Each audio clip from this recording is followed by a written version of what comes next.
Bonjour et bienvenue à Passion. Passion pour Dieu parce que nous sommes des passionnés de Dieu. Et vous vous souvenez certainement que la semaine dernière, nous avons commencé un nouvel enseignement, une nouvelle série sur la parole de Dieu. Pour moi, cet enseignement sur la parole de Dieu est vraiment, comme j'ai dit la semaine dernière, un enseignement de vie. C'est comme le message de ma vie, l'importance de la parole de Dieu. Et c'est très intéressant parce que avant de venir à Christ, la parole de Dieu, la Bible, n'avait pas autant d'importance à mes yeux. Au contraire, c'est quelque chose que je combattais et j'ai eu des mots très durs au sujet de la Bible. Ce qui fait qu'aujourd'hui, si vous regardez cette émission et que vous faites partie des gens qui ont des mots très durs au sujet de la Bible, je vous comprends. Si vous faites partie de ces gens qui dénigrent la Bible, je vous comprends. Si vous faites partie de ces gens qui sont persuadés que plus personne ne croit en ce livre, je vous comprends. Mais en même temps, je vous invite à écouter et à suivre cet enseignement et à suivre toute cette série par ailleurs. Et je vous invite à faire autre chose, aller lire la Bible différemment. En posant la question à Dieu, Dieu, si tout ça est vrai, montre-moi. Parce que Dieu aime quand les gens ne s'arrêtent pas à ce qu'ils ont entendu ou une expérience qu'ils ont eue ou quoi que ce soit qui ait pu les refroidir, mais qui se posent honnêtement des questions sincères et qui posent des questions à Dieu. Et parce que Dieu est Dieu, parce que Dieu aime communiquer, la preuve, il nous a donné ce gros pavé, parce que Dieu aime communiquer, il va vous parler et il va toucher votre cœur. Quelle que soit votre circonstance personnelle, quel que soit ce que vous croyez, quel que soit ce que vous avez vu ou ce que vous n'avez pas encore vu dans la Bible, je vous invite à faire ce voyage avec nous. Parce que nous allons poser des questions et nous allons apporter des réponses. Et nous allons essayer de décortiquer dans une certaine mesure, le pourquoi et le comment de cette parole. Pourquoi est-ce que nous avons reçu la Bible? Pourquoi Dieu s'est donné la peine de nous donner ce gros pavé, cette bibliothèque qui est la parole de Dieu? Et ce qui aussi, pour moi, est très intéressant, c'est le fait que très souvent, lorsqu'on parle avec des chrétiens et qu'on leur dit qu'il faut lire la Bible, certains se comportent comme si on leur imposait un fardeau, comme si c'était un joug, comme si c'était un devoir, comme si c'était quelque chose qui n'est pas très agréable, mais qu'il faut faire parce qu'on est chrétien. De l'autre côté, il y a ceux qui voient la Bible comme quelque chose qui va leur servir de faire valoir. Donc, ils vont lire, ils vont étudier, ils vont méditer des versets, ils vont les apprendre par cœur pour pouvoir toujours en placer une dans une conversation avec un frère, avec une sœur. Avant de venir à Christ, la marque de la voiture était la chose avec laquelle on se faisait valoir, ou bien la maison dans laquelle on vivait, même si c'est encore le cas pour beaucoup de chrétiens. Et maintenant, c'est devenu ma connaissance de la Bible. Et c'est important pour nous de trouver le mi-chemin et de quitter ce domaine où les gens sont presque allergiques à la Bible, tout en aimant Jésus, n'est-ce pas? Et l'autre côté où certains dévorent la Bible, mais pas pour connaître Dieu, pas pour connaître réellement le cœur de Dieu, mais simplement pour pouvoir s'affirmer en tant que chrétien. C'est vraiment très important pour nous de nous poser devant cette parole et de dire à Dieu, parle-moi. J'ai envie de connaître, j'ai envie de savoir, j'ai envie de recevoir de cette Bible ce pour lequel tu me l'as donné. Et nous avons commencé la semaine dernière à voir ce que Jésus a fait lorsqu'il était tenté par le diable dans le désert. Et il a répondu à chaque fois avec la parole de Dieu. Mais il a répondu aussi avec une parole qui est particulièrement intéressante pour nous. C'est qu'à un moment donné, il a dit que l'homme ne vivra pas de pain seulement. Lorsque le diable a essayé de le pousser à cause de la faim qu'il devait ressentir, à aller contre la volonté de Dieu et à transformer la pierre en pain en faisant appel à son sens d'orgueil, de sa capacité d'action pour prouver quelque chose. L'homme ne vivra pas de pain seulement, mais de toute parole prononcée par Dieu. Et nous sommes attardés longuement sur cette phrase. Cette phrase est vraiment très importante. Elle est extrêmement importante pour nous en tant que chrétiens, que nous sommes censés baser nos vies sur la parole de Dieu. Ce que Dieu dit doit être le socle de notre existence. Ce que Dieu dit doit être en réalité le corpus de notre foi, de notre engagement. Cela doit motiver nos pensées, nos choix, nos désirs et nos actes. C'est très fort. Donc cela nous amène à réfléchir sur l'importance de la parole de Dieu. Si Jésus la considère comme étant importante, nous devons la considérer comme étant importante, et non pas comme un fardeau, ni comme en faire valoir. Il y a un passage dans la parole de Dieu, dans 2 Timothée chapitre 3, au verset 14. Et je vais vous demander de lire avec moi, le verset s'affiche à l'écran. Il nous a dit ceci. C'est Paul, l'apôtre Paul, que j'aime beaucoup. Si vous suivez cette émission depuis un certain temps, vous savez déjà cela. C'est l'apôtre Paul qui écrit à son fils spirituel Timothée. Et qu'est-ce qu'il dit à Timothée? C'est très intéressant. Il lui dit, pour toi, et je vous dis la même chose à vous, reste attaché à tout ce que tu as appris et reçu avec une entière conviction. J'ai parlé au début de cette émission de personnes qui pourraient regarder cette émission et qui ne croient pas que la Bible soit la parole de Dieu. En les invitant à nous suivre et à se plonger dans cette Bible. Mais maintenant, je m'adresse à vous qui le savez. Vous qui croyez que la Bible est la parole de Dieu. Et je vous dis exactement la même chose que Paul a dit à Timothée ici. Reste attaché à tout ce que tu as appris et reçu avec une entière conviction. Nous avons aujourd'hui besoin d'une entière conviction. Nous avons besoin de rester attachés à ce que nous avons cru. Je connais beaucoup de personnes qui, à un moment donné de leur vie, étaient persuadées que la Bible était la parole de Dieu, qui la méditaient, qui participaient à des réunions de prière. Mais à un moment, elles se sont laissées égarer. Elles se sont laissées convaincre du contraire. Certaines parce qu'elles ont changé de domicile, certaines parce qu'elles ont changé de milieu social, certaines parce qu'elles ont changé de situation géographique, se sont laissées persuader du contraire de ce qu'elles avaient cru. Je vous invite aujourd'hui à rester attachés à tout ce que vous avez appris en Jésus et à tout ce que vous avez reçu avec une entière conviction. Nous avons besoin de conviction. Je partage souvent le fait que lorsque je commençais à sentir le fait que Dieu m'appelait à annoncer l'évangile, à prêcher et à enseigner la Bible, j'ai dû être franche avec Dieu. Et j'ai dû lui dire que je croyais, certes, mais que j'avais besoin d'un autre degré de conviction. Une conviction ferme, une conviction certaine, si j'ose dire, une assurance inébranlable qui me permettrait de me tenir devant des gens et de leur dire, changez votre vie, suivez ce que je vous dis, cette Bible est la parole de Dieu, modelez vos vies selon cette parole.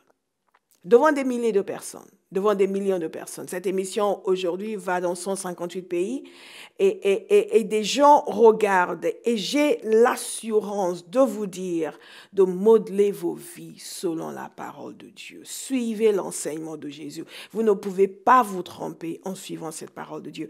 Et donc j'ai demandé cette conviction et Dieu l'a donnée. Dieu veut nous donner une entière conviction. Et je sens dans mon cœur qu'il y a des gens qui regardent aujourd'hui et qui se disent, mais est-ce que c'est vrai tout ça? Eh bien, je veux vous dire, c'est vrai tout ça. C'est absolument vrai. Et nous pouvons chacun en avoir la conviction. Souvent, les gens me disent, ah, je t'envie ta foi, je t'envie cette assurance. Mais cette assurance n'est pas quelque chose avec laquelle nous naissons. Personne ne naît croyant. Nous devenons tous croyants. Personne ne naît avec une conviction certaine et absolue de tout ce que Dieu veut et tout ce que Dieu veut faire. Nous acquérons cette conviction au fur et à mesure que nous choisissons de marcher avec Dieu. Et je vous invite à faire ce choix aujourd'hui. Oui, la Bible est la parole de Dieu. Et nous allons parler plus tard, dans les semaines à venir, de la manière dont nous avons obtenu cette Bible. Pour ceux qui ne se sont jamais penchés sur la question, c'est très intéressant. Restez avec moi. Donc, une entière conviction. Nous avons besoin d'une conviction. Nous vivons dans une société aujourd'hui qui est de plus en plus éloignée de la parole de Dieu. Cela dépend bien sûr de là où vous habitez. Il y a encore des endroits où les gens sont très croyants, où les gens basent leur vie sur la parole de Dieu. Mais nous qui vivons en Europe et d'autres qui vivent dans d'autres nations du monde peuvent témoigner du fait que nos sociétés sont de plus en plus éloignées de la parole de Dieu. Et la tentation est grande, elle est grande, de commencer à diluer ce que nous avons cru, de commencer à relativiser ce que dit la parole de Dieu. Nous n'avons pas à relativiser ce que dit la parole de Dieu. Une fois, quelqu'un m'avait invité à déjeuner parce qu'il avait envie de me parler de Dieu, parce qu'il avait entendu que j'étais chrétien. Je l'ai rencontré dans un milieu très laïque. Et nous avons commencé à discuter ensemble. Et cette personne a commencé à me poser des questions sur différents sujets de société et différents points d'actualité. Il me disait, mais qu'est-ce que tu penses? Qu'est-ce que tu crois? Et j'ai commencé à partager ce que dit la Bible sur ces choses-là. Il me disait, mais tu crois vraiment que l'Église n'est pas appelée à évoluer? Je dis non, si l'Église est une institution humaine, elle est appelée à évoluer avec la société au fur et à mesure que la société évolue. Mais si l'Église est une institution divine, elle ne peut pas évoluer en suivant la société. Elle doit montrer le chemin à la société. Et Jésus a dit, je bâtirai mon Église. L'Église appartient à Jésus. Elle n'appartient pas à une société quelconque. Elle appartient à Jésus. Et c'est Jésus qui décide ce qui est vérité. Et c'est Jésus que nous devons croire. Et Jésus nous a donné sa parole. Il s'est arrangé pour que nous puissions avoir accès à sa pensée. Et c'est important, et j'insiste là-dessus parce que je sens qu'il y a des gens qui me regardent, qui se sentent sous pression de se conformer à l'attitude ambiante, ne pas trop affirmer leur différence, eh bien, osez affirmer votre différence. Osez dire que vous croyez que la Bible est la parole de Dieu. Vous savez, lorsque nous sommes convaincus, nous sommes en mesure de convaincre. Si nous ne sommes pas convaincus, nous ne pouvons convaincre personne. Les gens peuvent ne pas être d'accord avec vous, mais ils respectent votre conviction. Ils respectent l'assurance. Ils respectent ceux qui savent, ceux qui ont cru et en qui ils ont cru. Donc, Paul appelle Timothée et lui donne cette injonction. Reste attaché à ce que tu as appris et reçu avec une entière conviction. Tu sais de qui tu l'as appris. Depuis ton enfance, en effet, tu connais les saintes écritures. Elles peuvent te donner, écoutez bien, la vraie sagesse. La vraie sagesse. Pourquoi la parole de Dieu? Pourquoi c'est si important? Elles peuvent te donner la vraie sagesse qui conduit au salut par la foi en Jésus-Christ. Car toute l'écriture, est inspirée de Dieu et utile pour enseigner. Écoutez bien, pourquoi la parole de Dieu? Quelle est l'utilité? Quelle est l'importance de la parole de Dieu? C'est un fardeau que je dois porter, un devoir à accomplir pour mériter le nom de chrétien? C'est en faire valoir? Non, non. Elle est utile pour enseigner. Nous avons besoin d'être enseignés. Oh, combien nous avons besoin d'être enseignés. Eh oui, vous avez besoin d'être enseignés. Nous avons besoin d'être enseignés. Elle est utile pour enseigner, réfuter. Il y a des choses qu'il faut réfuter. Et la parole de Dieu nous montre la pensée de Dieu. Et lorsqu'il y a des choses qui nous sont proposées dans notre nation, dans nos sociétés, dans nos familles, qui sont contraires à la parole de Dieu, nous devons être en mesure de les réfuter. Réfuter, redresser, et apprendre à mener une vie conforme à la volonté de Dieu. Nous sommes appelés à mener une vie conforme à la volonté de Dieu. C'est ce que je disais tout à l'heure. Nous ne sommes pas amenés à mener une vie conforme à notre société, à suivre les valeurs de nos sociétés. Absolument pas. Vous ne pouvez pas changer quelqu'un à qui vous voulez ressembler. Impossible. Impossible. Si nous voulons continuer à ressembler aux gens qui ne croient pas que la Bible soit la parole de Dieu, nous ne sommes pas en mesure d'amener un changement quelconque, de les influencer d'une façon ou d'une autre. Nous devons apprendre, parce que ça s'apprend, n'est-ce pas? Aucun d'entre nous n'est parfait. Nous devons apprendre à mener une vie conforme à la volonté de Dieu. Je ne sais pas si vous vous souvenez, mais il y a un passage qui revient souvent dans la parole de Dieu, dans les épîtres. Et c'est une expression qui dit ceci: nous devons vivre d'une manière digne du Seigneur. En réalité, c'est ce qui nous est dit ici. Nous apprenons à mener une vie conforme à la volonté de Dieu. La Bible nous apprend à vivre d'une manière digne du Seigneur. Pensez-y. Il nous est dit dans la parole de Dieu que nous sommes les ambassadeurs de Christ. Un ambassadeur représente un pays.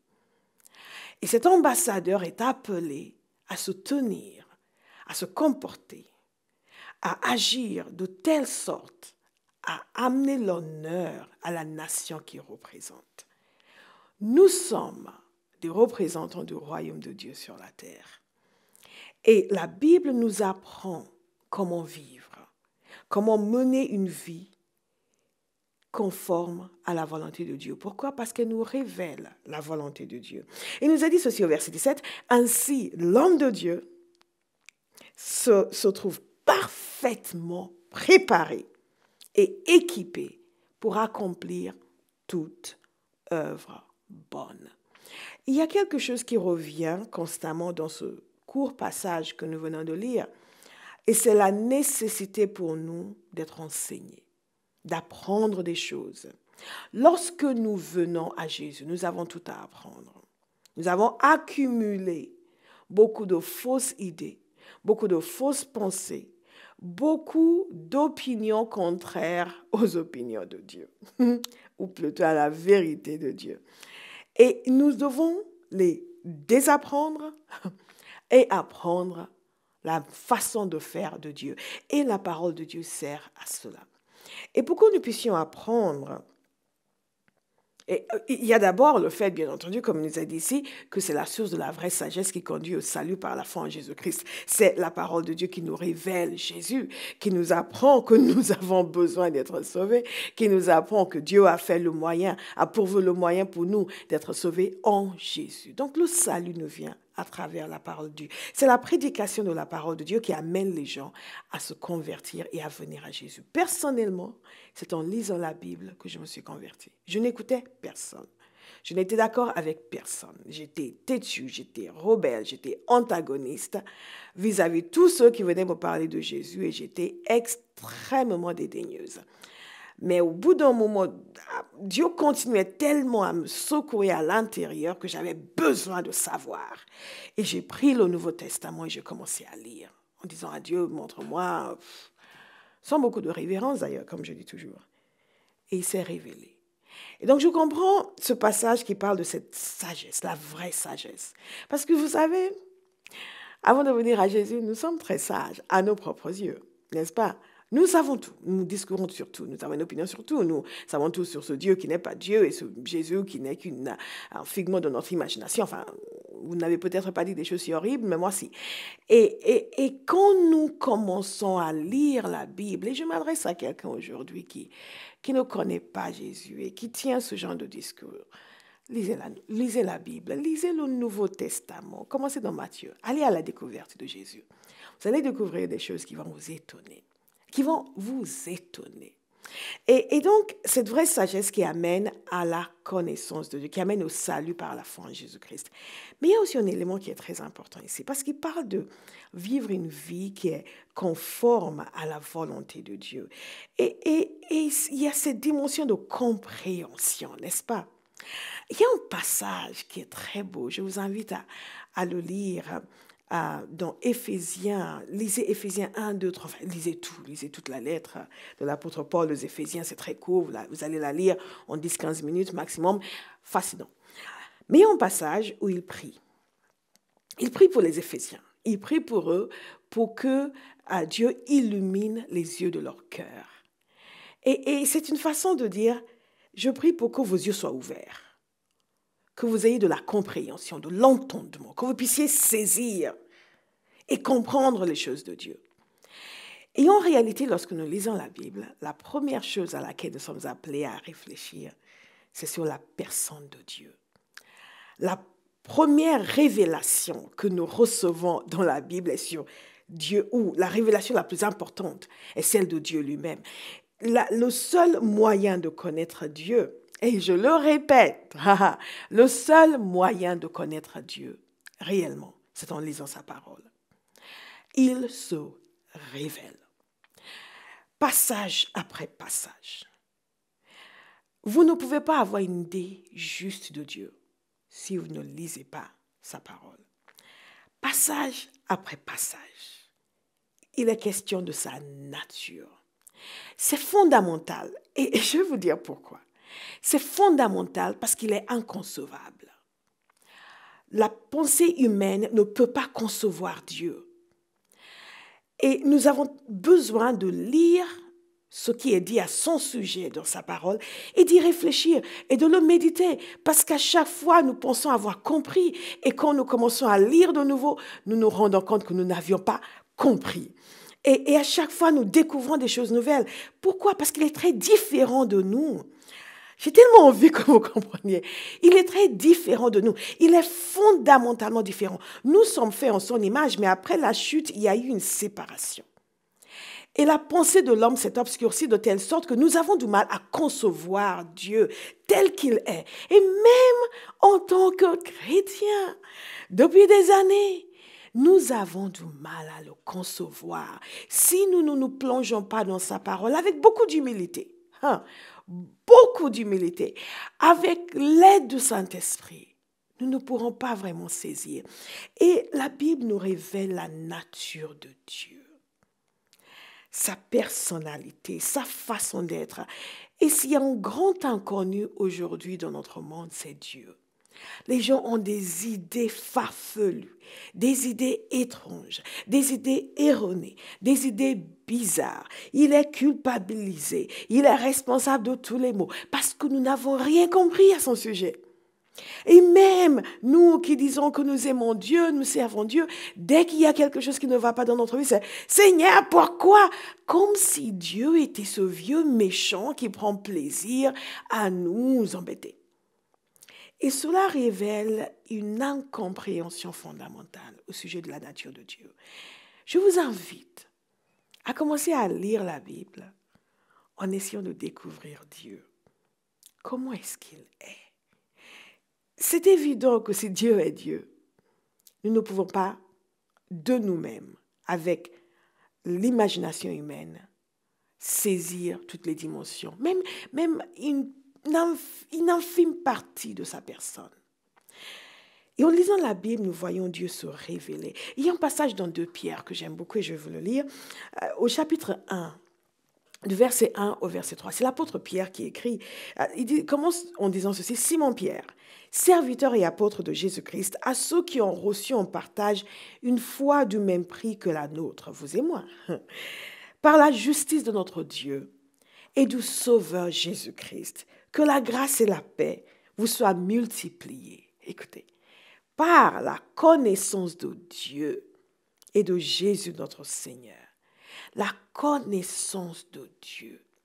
Faites de cela votre leitmotiv, la connaissance de Dieu.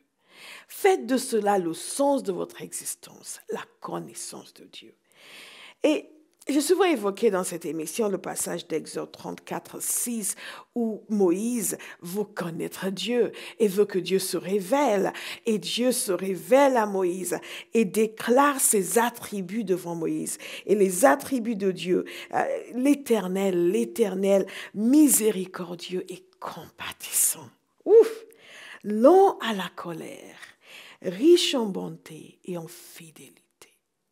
La parole de Dieu nous permet de découvrir que Dieu est amour. Et rien que cela, ça mériterait 20 semaines de discussion, de partage et d'enseignement. Dieu est amour. Que Dieu pardonne. Et nous pensons que nous pardonnons. Mais nous ne pardonnons pas réellement comme nous devrions pardonner. Et c'est pour cela que nous avons du mal à comprendre à quel point Dieu pardonne. Dieu est toujours prompt à pardonner, à guérir, à restaurer. Et plus nous comprenons cet attribut de Dieu, plus nous avons nous-mêmes l'horreur de ce qui est mauvais, et plus nous comprenons des passages dans l'Ancien Testament qui manifestent la colère de Dieu contre son peuple. Et là, nous comprenons que réellement, ils sont allés très loin. Parce que pour que Dieu, miséricordieux et compatissant, puisse éprouver une telle colère vis-à-vis des gens, c'est réellement qu'ils ont dépassé les bornes. Je vous invite, et le temps passe tellement vite dans cette émission, je vous invite cette semaine à faire ceci. Lisez la parole de Dieu avec l'intention de découvrir Dieu. Lisez le Nouveau Testament. Lisez tout ce qui est dit au sujet de Jésus. Jésus, il nous a dit, est l'image du Dieu invisible. Il est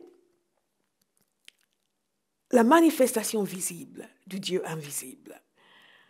Et Jésus a dit à Philippe, quand Philippe a dit, « Oh Seigneur, montre-nous le Père », il a dit, « Philippe, je suis avec vous depuis si longtemps et tu ne me connais toujours pas. » Il dit, « Philippe, si tu m'as vu, tu as vu le Père. » Dieu avait tellement envie de se révéler que non seulement il a révélé ses attributs, sa nature, son omniscience, son omnipotence, il a révélé sa compassion, il a révélé sa générosité. Oh, extraordinaire, il s'est révélé en la personne de Jésus. Passez cette semaine à méditer sur la personne de Jésus, sur ce que Jésus est, ce que Jésus a dit, ce que Jésus a montré, parce qu'il est la révélation de Dieu. Pourquoi la Bible? Parce que Dieu veut que nous le connaissions. Parce qu'il veut que non seulement nous le louons, non seulement nous disons que nous aimons Dieu, que nous le connaissions, que nous soyons imprégnés de la compréhension de sa nature. Et cela est important. Nous allons un de ces jours faire une série sur la nature de Dieu. Nous allons éplucher tous ces merveilleux attributs de Dieu pour vraiment découvrir comment est-il, comment est Dieu, qui est Dieu. Mais déjà, la parole de Dieu nous apporte une révélation extraordinaire de Dieu. Nous allons devoir nous arrêter là. Mais n'oubliez pas ce que je vous ai dit. Cette semaine, lisez la Bible et essayez, demandez à Dieu de vous permettre de le découvrir dans sa parole. C'est pour cela qu'elle nous a été donnée. Nous nous reverrons la semaine prochaine. Que Dieu vous bénisse. Mais vous pouvez revoir cette émission sur notre site. Et je vous invite aussi à vous abonner à mon blog. Parce que là, vous suivez les émissions. Si vous vous abonnez à mon blog, vous allez pouvoir recevoir mes articles dans votre inbox, comme on dit en bon français. Et je veux vous encourager encore une fois, cette semaine, non seulement à lire la parole de Dieu, mais à parler avec lui. Dites-lui ce que vous ressentez, mais parlez-lui de lui. Seigneur, je veux te connaître. Père, nous te remercions pour cette émission. Nous te remercions pour ta parole qui nous révèle le cœur de Dieu.